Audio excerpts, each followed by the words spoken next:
اعوذ باللہ من الشیطان الرجیم بسم اللہ الرحمن الرحیم۔ یہ بات میں عرض کر چکا ہوں کہ سورہ حج کے بعض مضامین بہت مشابہ ہیں سورہ بقرہ سے۔ اس سورہ مبارکہ کے بارے میں بعض حضرات کی رائے یہ ہے کہ یہ مدنی ہے، لیکن صحیح بات یہی ہے کہ یہ مکی صورت ہے۔ البتہ اس میں کچھ آیات ایسی ہیں کہ جو مدنی بھی ان کو قرار دیا جا سکتا ہے، اور ایک روایت جو حضرت عبداللہ ابن عباس رضی اللہ تعالی عنہما کی مجھے مل گئی ہے وہ یہ ہے کہ وہ اثناء سفر ہجرت میں نازل ہوئی، اور اس وقت ہمیں اب انہی آیات کا مطالعہ کرنا ہے۔ یہ آیات یوں سمجھیے کہ نبی اکرم صلی اللہ علیہ وسلم کی وہ جد و جہد اور آپ کی دعوت اور تحریک جو ہے اس میں ایک بڑے ٹرننگ پوائنٹ کو ریپرزینٹ کر رہی ہے۔ یہ ایک بڑا فیصلہ کن موڑ ہے آپ کی جد و جہد میں۔ یہ مشابہت ذہن میں رکھیے کہ سورہ بقرہ میں بھی جہاں 23ویں رکوع میں تقریباً وسط ہے سورہ بقرہ کا، جس طرح یہ وسط ہے سورہ حج کا، وہاں بھی 23ویں رکوع میں رمضان مبارک اور روزے کی حکمتیں اور اس کے احکام کا بیان ہوا۔ 24ویں رکوع سے قتال فی سبیل اللہ اور اس کے ساتھ ہی حج کے دو جو رکوع ہیں مناسک حج پر مشتمل ہے۔ یہاں پر بھی آپ دیکھیے کہ مناسک حج پر 2 رکوع مشتمل تھے اور اس کے فوراً بعد قتال کی بات ہو رہی ہے۔ بڑا گہرا ربط ہے ان دونوں کے اندر، اس لیے کہ قتال فی سبیل اللہ کا جو سب سے پہلا ہدف تھا وہ یہی تھا کہ توحید کا مرکز کعبۃ اللہ، جو اصل میں خدا واحد کی عبادت کے لیے بنایا گیا تھا، اس وقت وہ مشرکین کے تسلط میں ہے اور انہوں نے اسے شرک کا اڈا بنایا ہوا ہے۔ تو گویا کہ اب پہلا جو فرض منصبی ہے امت مسلمہ کا وہ یہ ہے کہ اس مرکز توحید کو مشرکین کے تسلط سے واگزار کرا کے اسے واقعتاً توحید ہی کا مرکز بنا دیا جائے۔ اس اعتبار سے ظاہر بات ہے کہ جنگ ناگزیر ہے۔ یہ صرف واز سے ہونے والا کام تو نہیں تھا، اس کے لیے تو ظاہر بات ہے کہ طاقت کا استعمال ناگزیر تھا۔ اسی لیے مناسک حج کے ذکر کی فوراً بعد اب یہ تذکرہ ہو رہا ہے۔ یہ آیات میرے خیال میں اثناء سفر ہجرت میں نازل ہوئی۔ فرمایا ان اللہ یدافع عن الذین آمنوا، اللہ تعالیٰ مدافعت کرے گا اہل ایمان کی طرف سے۔ یعنی اب جو نیا دور شروع ہو رہا ہے جس میں کہ عام کانفلکٹ ہوگا، مسلح تصادم ہوگا، تو مسلمان اور اہل ایمان اپنے آپ کو اکیلا نہ سمجھے، بلکہ ان کی پشت پر اللہ ہے۔ ان کی طرف سے دفاع کرنے کے لیے اللہ تعالیٰ جو ہے وہ ان کی نصرت فرمائے گا۔ ان اللہ یدافع عن الذین آمنوا ان اللہ لا یحب کل خوان کفور، اللہ تعالیٰ کو بالکل پسند نہیں ہے یہ لوگ جو بہت خیانت کرنے والے ہیں اور ناشکرے ہیں۔ یہ کون ہیں؟ یہ قریش مکہ کہ جنہوں نے ایک طرف خیانت کی انتہا کر دی کہ توحید کے مرکز کو شرک کا اڈا بنا دیا۔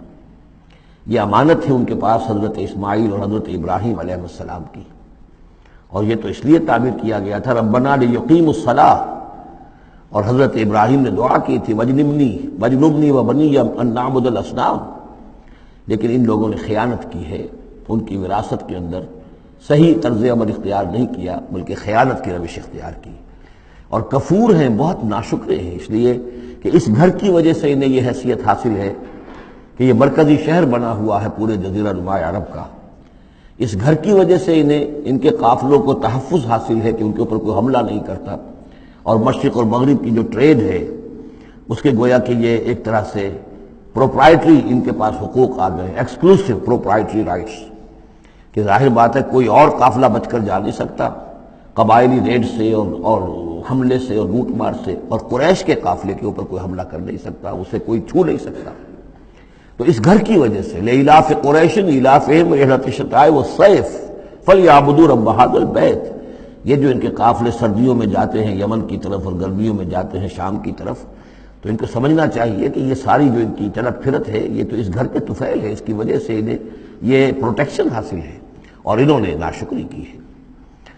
تو اذن للذین یقاتلون بانہم ظلموا، اب اجازت دی جا رہی ہے ان لوگوں کو جن پر کہ جنگ ٹھوس دی گئی ہے، یعنی جو صورتحال پیدا کر دی گئی ہے کہ انہیں گھروں سے نکال دیا گیا، ہجرت پر مجبور کر دیا گیا، انہیں ستایا گیا، سال ہر سال سے ان پر پرسیکیوشن ہو رہی ہے، ٹارچر کیا جا رہا ہے۔ ابھی تک تو اللہ تعالیٰ نے ان کو ہاتھ روکے رکھنے کا حکم دیا ہوا تھا، کفو ایدیکم، چاہے وہ براہ راست وحی جلی کی شکل میں قرآن میں آیت نہیں آئی تھی، لیکن حضور کے ذریعے سے اللہ تعالیٰ کا یہ حکم لوگوں تک پہنچ چکا تھا، لیکن اب ان کے ہاتھ کھولے جا رہے ہیں۔ اذن للذین یقاتلون بانہم ظلموا، اب جو ان پر ظلم کیا گیا ہے اس کے سبب سے ان کو اجازت دی جا رہی ہے کہ اب وہ اینٹ کا جواب پتھر سے دے سکتے ہیں۔ وَإِنَّ اللَّهَ عَلَىٰ نَصْرِهِمْ لَقَدِيرٌ، اور دوبارہ پھر تاکید کے ساتھ کہہ دیا کہ ان کو اپنے آپ کو اکیلے نہ سمجھیں، یقیناً اللہ تعالیٰ ان کی نصرت پر قادر ہے، ان کی مدد فرمائے گا۔ الذین اخرجوا من دیارہم، وہ لوگ کہ جو اپنے گھروں سے نکال دیے گئے۔ یہ سب کون تھے؟ مہاجرین جو تھے، یہ مکے سے جو نکلنے پر مجبور کر دیے گئے، اہل و عیال کو چھوڑ کر نکلنے پر مجبور ہوئے۔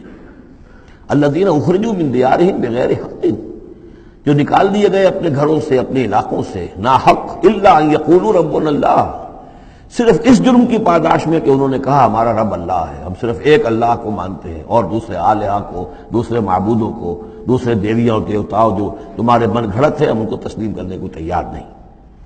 وَلَوْلَا دَفْعُ اللَّهِ النَّاسَ بَعْضَهُمْ بِبَعْضٍ، اور اگر اللہ تعالی بعض لوگوں کو بعض کے ذریعے سے دور نہ کرتا رہتا، یعنی زمین میں یہ مضمون آ چکا ہے، سورہ بقرہ کی آیت نمبر 251 میں بھی یہی مضمون آیا تھا، جب طالوت اور جالوت کی جنگ ہوئی تھی، اس کے بعد یہ بات آئی تھی کہ اللہ تعالیٰ وقتاً فوقتاً زمین کی صفائی کرتا رہتا ہے، کہ جو بڑے فاسد قسم کے لوگ ہوتے ہیں اور مفسد قسم کے لوگ ہوتے ہیں، فاسد کلچر ہوتا ہے، فاسد ثقافت ہو جاتی ہے، تو پھر کوئی نہ کوئی ایسی شکل ہوتی ہے کہ اللہ تعالیٰ ان کو ختم کر کے، ان کا استیصال کر کے، ان لوگوں کو کچھ لوگوں کے ذریعے سے دنیا سے نیست و نابود کر دیتا ہے۔ اگر ایسا نہ ہوتا رہتا، وہاں یہ الفاظ آئے تھے اگر ایسا نہ ہوتا رہتا تو لفسدت الارض، زمین میں تو فساد ہی فساد ہوتا۔ پھر یہاں فرمایا وَلَوْلَا دَفْعُ اللَّهِ النَّاسَ بَعْضَهُمْ بِبَعْضٍ لَهُدِّمَتْ صَوَامِعُ وَبِيَعٌ وَصَلَوَاتٌ وَمَسَاجِدُ يُذْكَرُ فِيهَا اسْمُ اللَّهِ كَثِيرًا، تو ڈھا دیے جاتے سارے خانقاہیں اور تکیے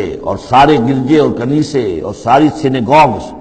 صلوتا یہ عربی زبان کا لفظ ہے، صلاۃ ہی سے ہے، یہ عربی اور جیسا کہ میں نے عرض کیا ہے بارہا، عبرانی اور عربی زبان جو ہے یہ عبرانی زبان کا لفظ ہے صلوتا، اور عربی اور عبرانی جو ہیں یا تو سگی بہنیں ہیں، کسی ایک ہی زبان کی یہ دونوں نکلی ہوئی شاخیں ہیں، اور یا یہ کہ عبرانی ماں ہے اور عربی اس کی بیٹی ہے، یہ ان کے درمیان رشتہ ہے۔ صلاۃ کا لفظ جو عربی میں آیا ہے اور قرآن مجید میں صلوتا یہ وہاں پر بھی موجود تھا۔ ہمارے ہاں سلام ہے، ان کا شلام ہے، تو فرق اتنا ہی ہے، وہ شین کے ساتھ اور وہ بڑا اس کو گول کر کے شلام کہتے ہیں، باقی ہمارے یہاں سلام ہے، فرق اور خاص نہیں ہے۔ ان کا جو یوم کپور ہے وہ یوم کفارہ ہے، یوم کی طرح ہے، کپور پے اور فے، جیسا کہ میں نے آپ کو بتایا تھا ذوالکفل میں پے فے کی جگہ ہو جاتی ہے، تو یوم کپور ہے ان کے ہاں، یوم کفارہ۔ تو یہ تقریباً تمام جو اصطلاحات ہیں وہ بہت ایک دوسرے کے قریب ہیں۔ تو اگر ایسا نہ ہوتا کہ اللہ تعالیٰ کچھ لوگوں کو کچھ لوگوں کے ذریعے سے اس دنیا سے نیست و نابود کرتا رہتا، تو پھر تو یہ کہ کوئی عبادت گاہیں دنیا میں قائم ہی نہ رہتی۔ ظاہر بات ہے اپنے اپنے وقت میں یہ تمام عبادت گاہیں خدائے واحد کی عبادت کے لیے بنائی گئی تھی، ومساجد اور مسجدیں یذکر فیہا اسم اللہ کثیرا، جن میں کہ اللہ تعالیٰ کا نام کثرت سے لیا جائے۔ وَلَيَنصُرَنَّ اللَّهُ مَن يَنصُرُهُ، یہ بہت اہم ہے، یہ آیت کا ٹکڑا، اور یہ ہر شخص کو یاد کر لینا چاہیے۔